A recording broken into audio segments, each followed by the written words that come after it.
The city traffic was at a complete standstill, interrupted by a caravan of black SUVs slowly making their way through the streets. Inside the lead vehicle, Donald Trump, now recognized for his humanitarian initiatives and global speeches, kept his eyes fixed on the window, distractedly observing the people around him. He was on his way to an important charity event, where he would speak about the importance of helping struggling communities. But something unusual caught his attention. Among the flow of pedestrians, he noticed a boy standing near a corner. The boy held a cardboard sign with handwritten words. Despite the distance, Trump managed to read, "I need help, please." There was something different about that boy. It wasn't just the worn clothes or the tattered shoes that indicated hardship. It was the expression on his face, a mix of courage and desperation. Trump frowned and leaned forward, still staring at the boy. "Mr. Trump, is everything all right?" one of his aides asked, sitting beside him. "Stop the car," he ordered, his tone firm and decisive. The driver hesitated for a moment before obeying, and the SUVs behind followed suit. Security agents immediately moved to scan the surroundings for safety. "Sir, this might delay your schedule," an agent suggested cautiously. "Some things are more important than a schedule." "I want to talk to that boy." As Trump stepped out of the SUV, silence fell over the street. Pedestrians began noticing the scene and, one by one, stopped to watch. It was hard to believe what they were seeing. The former president of the United States, surrounded by security agents, walking toward a boy at the corner. The boy, realizing what was happening, clutched his sign against his chest. His wide eyes showed a mix of surprise and nervousness. Trump stopped a few steps away, tilted his head slightly, and asked, "What's your name, son?" The boy hesitated for a moment, glancing at the agents before replying in a low voice. "Charlie. My name is Charlie." Trump crouched to be at eye level with the boy, his expression softening. "Charlie, what are you doing out here alone?" Charlie took a deep breath, as if gathering courage. I had to try. I wrote this letter for you, but I didn't know if anyone would deliver it.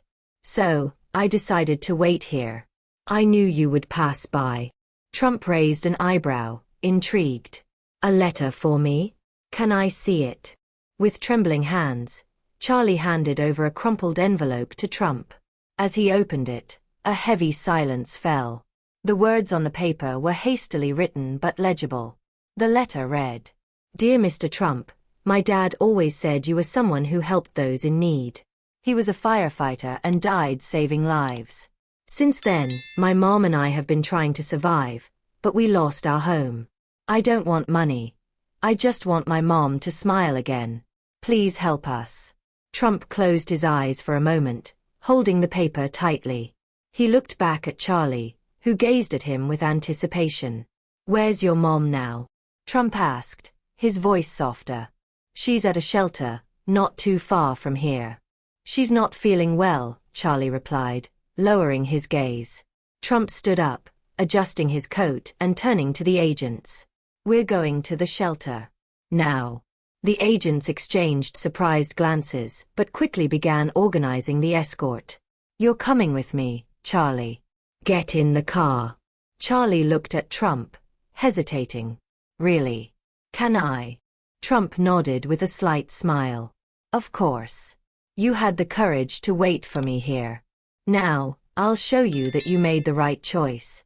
The arrival at the shelter was met with curious looks and murmurs of surprise.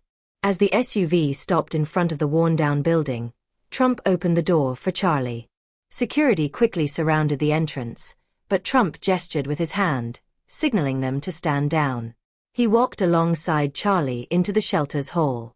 Inside, the atmosphere was somber, but there was an air of effort and hope. Improvised beds and tables filled the main space.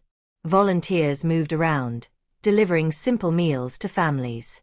The shelter's director, a middle-aged man with a tired expression, approached immediately upon recognizing Trump. "Mr. Trump, what brings you here?" he asked, clearly surprised. Trump looked at Charlie and then back at the man. "This boy and his mother. I want to know where she is." The director looked at Charlie, who now clung to Trump's jacket, feeling protected. His mother, Mrs. Bennett, is in the back room. She hasn't been feeling well lately. Trump nodded and began walking, not waiting for further explanations. Charlie followed him, his hesitant steps echoing on the cold tile floor. Reaching the small back room, Trump paused at the door. The woman lying on the mattress looked tired and frail. Her clothes were clean but visibly worn, and the look she gave upon seeing Charlie enter was a mix of relief and sadness. She struggled to sit up, but before she could speak, Charlie ran to her, hugging her tightly. "Mom, this is Mr. Trump." He read the letter. She looked at Trump, surprised and bewildered. "Mr. Trump?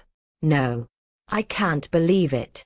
Trump approached, crouching to her level and extending his hand. "Mrs. Bennett, your son is an extraordinary boy.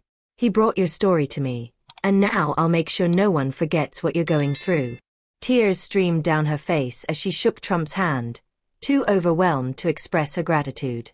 Charlie looked at the two, his face illuminated by hope. Trump stood up and turned to his aides, who waited at the room's entrance. "I want a full report on this family's situation. Not just here, but everything that led them to this point. And do it fast." His aides nodded, typing frantically on their phones. Meanwhile, Trump looked around the room, observing the other families sharing the space. He knew this was just one of many stories. "What about this shelter?" Trump asked the director, who had followed the group. "We do the best we can, but resources are limited, Mr. Trump. Many here have lost everything." Trump crossed his arms, his face taking on a determined expression. "This isn't enough. I'm going to change this." That night, as news of Trump's visit to the shelter spread across the internet, the former president was already taking action. He convened an emergency meeting with his advisors and social assistance experts. "What we saw today is unacceptable," Trump began, placing Charlie's letter on the table.